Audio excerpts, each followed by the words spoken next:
बिस्मिल्लाहिर्रहमानिर्रहीम। अस्सलाम वालेकुम। उम्मीद करती हूँ कि आप सब लोग इंशाल्लाह अल्लाह के फजलो करम से ठीक होंगे। अल्लाह ताला आपको तंदुरुस्ती दे, सेहत दे।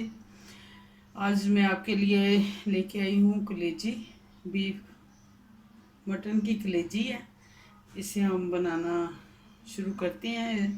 बड़ी ईद भी आ रही है तो मैंने मंगवाई थी, तो मैंने कुछ बना लिए, तो कुछ मैंने जो है ना रेसिपी देने के लिए मैंने रख ली थी। तो ये 250 ग्राम कलेजी है मेरे पास। इसको मैंने अच्छी तरीके से धो लिया है। धो के साफ़ करने के बाद ये बिल्कुल साफ़ हो गई है। इसको धोने का तरीका भी इंशाल्लाह बड़ी ईद पे मैं आपको बताऊंगी, या उससे पहले, कि इसको किस तरह धोते हैं कि इसमें जो ब्लड होता है वो बिल्कुल भी नहीं होगा, साफ़ हो जाएगी बिल्कुल। ये आप देखना, इसमें भी ज़रा ब्लड नहीं है। इसके लिए 1 टेबल स्पून लहसुन अदरक का पेस्ट लिया है। 1 सब्ज़ मिर्च ली है बड़े वाली, उसको मैंने बरी बरी काट लिया है। 1 लेमन जूस लिया है, उसके 1 टेबल स्पून यानी कि ये जूस है, रस है। और हस्बे ज़रूरत मैंने धनिया लिया, आप चाहें तो कम ज़्यादा कर सकते हैं। 1/2 कप मैंने ऑयल लिया है। इसमें सूखा धनिया ज़्यादा जाएगा। मैंने 1 टेबल स्पून सूखा धनिया लिया, इसको मोटा मोटा पीस लिया हुआ है। और 1/2 टेबल स्पून मैंने लिया है गरम मसाला पिसा हुआ। ये कूटी हुई सुरख मिर्च है, जिसे हम दड़ा मिर्च भी बोलते हैं। और ये 1/2 टेबल स्पून से कम है सुरख मिर्च। हल्दी है, ये भी 2 चुटकी मैंने हल्दी ली है। नमक जो है वो हस्बे ज़ायका। और ये पिसा हुआ ज़ीरा है, ये मैंने 1/2 टेबल स्पून लिया। और 2 से 3 चुटकी मैंने जो है काली मिर्च ली है पीसी हुई। चलिए आइए स्टार्ट करते हैं बनाना। सबसे पहले हम इसमें लहसुन अदरक का पेस्ट डालेंगे। इसके बाद जी हम डालेंगे इसमें सूखा धनिया, ज़ीरा। नमक हम इसमें ऐड नहीं करेंगे, नमक हम बाद में डालेंगे। पहले नमक ऐड करने से ये होता है कि जो हमारी कलेजी होती है वो गलती नहीं, वो सख्त हो जाती है। तो जब भी नमक डालें तो एंड में आपने डालना, जब तैयार हो जाए।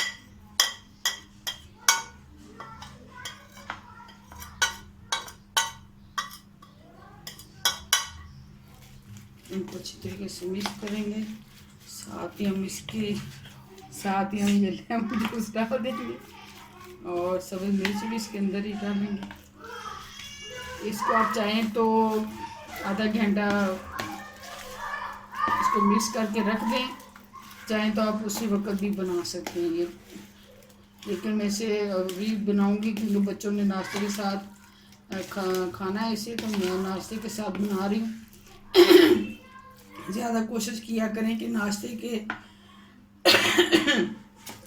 मेरा गला ख़राब हुआ है, तो ये जो है ना आपने नाश्ते में बनाएं तो ज़्यादा मज़ेदार लगती है। इंशाल्लाह बड़ी ईद आ रही है, उस पर भी हम आपको ये कलेजी और गोश्त मिक्स करके बनाना बताएंगे, जो कि बहुत ही ज़बरदस्त बनता है और बहुत ही टेस्टी होता है इंशाल्लाह।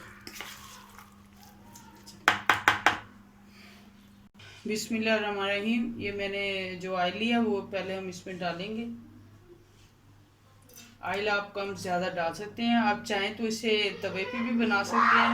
मैं फ्राई पैन में बना रही हूँ, तो आप चाहें तो तवे पे भी बना सकते हैं। ऑयल थोड़ा सा गर्म होगा तो फिर हम इसमें ये डालेंगे।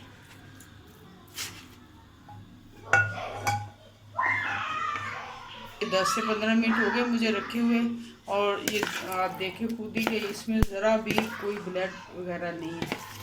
इसको भी इंशाल्लाह मैं धोने का तरीका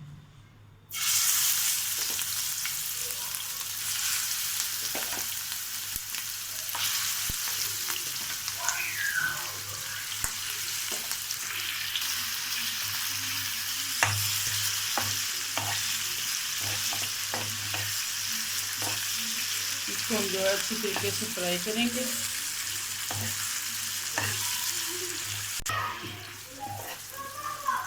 ये हम इसे 15 से 20 मिनट बनाएंगे हल्की आंच पे। ये बिल्कुल जो हम रेस्टोरेंट में खाते हैं या किसी होटल वगैरह में, ढाबे में, तो ये बिल्कुल इस टाइप से बनेगी, उससे भी ज़्यादा मज़ेदार बनेगी इंशाल्लाह। तो इसको अब हम पकाते हैं 15 से 20 मिनट, उसके बाद मिलते हैं। ये 15 से 20 मिनट हो गए इसको पकते हुए। आप चाहें तो अगर ज़्यादा आप इसे कहते हैं कि गली हुई हो तो इसमें थोड़ा सा आप पानी भी ऐड कर सकते हैं। अगर ग्रेवी रखना चाहें तो फिर भी पानी डाल के इसको पकाएं, और थोड़ी सी आपको ग्रेवी चाहिए तो वो भी आप रख सकते हैं। मुझे इधर ग्रेवी की ज़रूरत नहीं है, इसलिए जो है मैं इसे खुशक बना रही हूँ सूखी। और अब इसमें हम जो है नमक डालेंगे। नमक पहले नहीं हमने डाला, नमक अब डालेंगे एंड पे। और ये सब्ज़ धनिया डाल रही हूँ मैं।